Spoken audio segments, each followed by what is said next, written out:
Hi, I'm Marty Levinson. Welcome to the Northtown News Magazine. Hi, I'm Marty Levinson, and welcome to the Northtown News Magazine. Hi, I'm Marty Levinson. Welcome to the Northtown News Magazine. Hi, I'm Marty Levinson. Welcome to the Northtown News Magazine. Come on, baby, don't you wanna go? Come on, baby, don't you wanna go?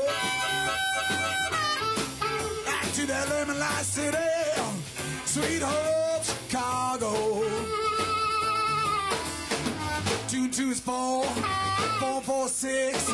Come on, baby, I'll get your business fixed. Come on. Hey there, I am really Marty Levinson. Don't let anybody fool you. Welcome to the Northtown News Magazine show with the greatest cameraman around, Sonny Hirsch, and your host, Avi Myers. Avi Myers, Greater Chicago Jewish Fest 2012. It is 90 degrees out here.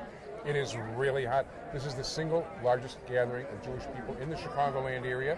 It happens every other year on even number of years at St. Paul Woods over Niles. Commissioner Larry Sufferton, of all people, wasn't even Jewish, is the politician most instrumental with getting Michael Lorge and Mike Heimlich and all the guys, all the permits and the go-aheads they need to be able to film the event over here.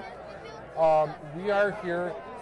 We always try to concentrate on politics, as those of you who watch the show regularly know. I always find it interesting that every year I'm here, there are at least 3 or 4 times as many Republicans as Democrats, despite the fact that you might not expect that as a general basis, especially among Jewish voters. But no, you know what? The Democrats don't show. There's only 1.5 booths here for Democrats. And I say a half because only one candidate is actually here. And you've got at least a half a dozen for the Republicans. Mm-hmm. And even more than that present at various booths, not to mention the Republican Jewish Committee shows up. But anyway, we've got somebody who is a definite stalwart within the Jewish Republican Party of Illinois. Somebody who is, I believe, the campaign manager of 2 different campaigns right now. Mm-hmm. And that would be my favorite state representative candidate, Jonathan Greenberg, and my favorite state Senate candidate, Ari Friedman. And we are talking about somebody who has been a guest on the show in the past. And I'm sitting on the wrong side of you, but Paul Miller. Paul, how are you doing? Good, thanks. Good to see you. Good to see you. Just to clarify here, I'm Ari Friedman's campaign manager. Yeah. I am an advisor and a consultant for Jonathan Greenberg.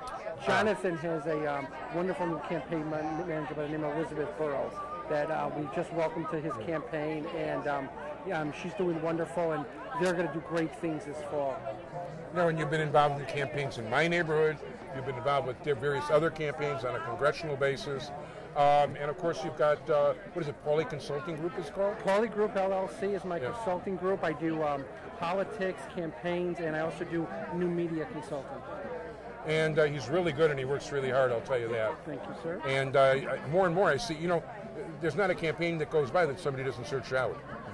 You know what? I've been very blessed. People say to me, you're a Jewish boy from Skokie, but you're a Republican.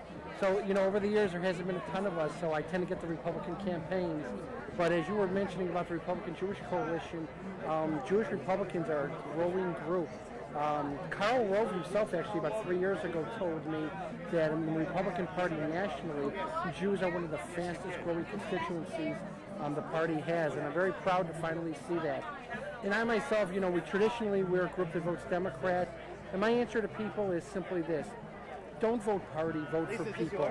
We need to stop blindly voting for party labels, and we should start voting for individuals. That's why I'm proud to be supporting Ari Friedman and Jonathan Greenberg. Okay, I can see why. They're both great people. They really are. They're very admirable people. It's funny because she just passed away a few days ago, and my mother's best friend is Leah Averitt, who was always very involved politically, and she would beat the bushes and get petition signs for all the Democratic pro-Israel candidates. Mm-hmm. She might have been a Scoop Jackson or a Hubert Humphrey or whoever it was, and she told me just a few years ago, the idea of ever voting Republican breaks her heart. But when she takes a look at what's happening with Israel, she says she feels she had absolutely no choice. Sure. Leah is an interesting case, and my condolences to her family. I knew her well, too. Wonderful woman, And I had similar conversations. Leigh and I talked a lot about life because I myself am a 25-year cancer survivor, and that's what she was fighting for so many years. But she really knew the importance of supporting Israel and how important it was as the Jewish community, you know, that it's not about partisanship, it's about everyone wanting to support Israel. She was there, and I think right now we have to realize that, you know, at least I think from a federal level, the Republican Party has become the best friend of the state of Israel. No, there's no question about it. I got to tell you that my middle brother was in the same class as her older son, and there was always, you know, this is in grammar school, high school too, and there was always a connection between the families. She happened to have an extra ticket for Lunchtime Little Theater, which was the precursor a year before Bozo's Circus started, that did have Bob Bell, but it was like there was an Aunt Dodie, and there was Uncle Ned and Uncle Bob, which of course was Ned Locke and Bob Bell. And somebody couldn't go. She had an extra ticket, and she took me to Lunchtime Little Theater, the precursor of the Bozo Circus show. Well, that's before my time, but I know. definitely you're dating yourself, my friend. I know, but you know what? We're talking about Mrs. Averick, and I want to say good things about her, and you know, it's sort of like that's how long my bond with her lasted, and we still talked on the phone, we still emailed back and forth. She was really a terrific lady, and she represented the better part of Jewish life, in my opinion. Yep, I agree. We were all better people for knowing Leah, without a doubt. That's for sure. So, what does a campaign manager do? Our campaign manager doesn't sleep, rarely sees his children, but seriously, the campaign manager... It doesn't return obvious phone calls. It doesn't, yes. It's been very bad about it. I know you've been trying to get me back on for months, and my apologies. Basically, the campaign manager has to oversee all the functions of the campaign, whether it's making sure that the ground game is being done, the proper marketing and communications is being handled, whether fundraising events and fundraising activities are meeting goals, that you're actually having phone calls returned, having proper meetings that candidates are supposed to have with people, and also hopefully helping out with putting out the position papers and just making sure that the candidate is doing what they need to do to win the race. No, that sounds good to me. Anyway, listen, we're not doing as long. I'm sitting here under the shade. I feel like interviewing for the next half hour just to get myself out of the sun. And by the way, just so everybody knows, I was bribed. He gave me this water. I am a dishonest interviewer. Okay, I am on the take. Yes. It's something about watching you dehydrate that I didn't want to see. No, I appreciate it. Next time, make it a pint.